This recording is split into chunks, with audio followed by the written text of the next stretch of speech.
নমস্কার, সবাইকে জানাই সুস্বাগতম। এভাবে শুরু হলো আর একটা দিন। সকালে পড়ানো ছিল, বেরিয়ে পড়েছি। তো পড়ানোর পরে আজকে স্কুলও আছে। সাইকেলটা রাস্তার ধারে রেখে অটোতে বসে পড়লাম। আজ প্রচণ্ড গরম পড়েছে।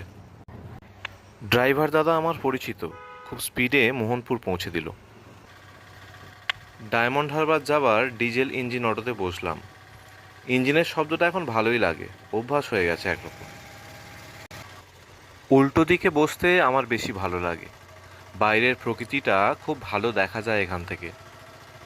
এবার আসবে ভাতেরিয়া মাছের কাঁটা, গন্ধে টেকা যাবে না।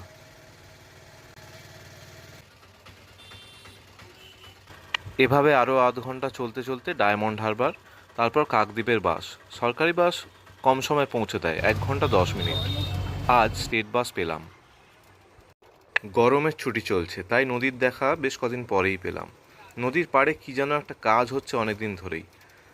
বাসে ভিড় ছিল, কিন্তু ঘুম আসতে দেরি হলো না। জানলার ধারে না হলেও 3 সিটের সেকেন্ড সিটটা পেয়েছি। দুপুরে কাজ শেষ করে বাস স্ট্যান্ডের দিকে আসছিলাম। ভালোই হলো, ফেরার সময় আবার পেয়ে গেলাম স্টেট বাস। একইভাবে প্রথমে ডিজেল অটো, তারপর এলপিজি অটো। এভাবেই কাটলো আর একটা দিন। এবার সাইকেলটা নিয়ে বাড়ি ফিরবো। এবার একটু বিশ্রাম নেওয়া প্রয়োজন।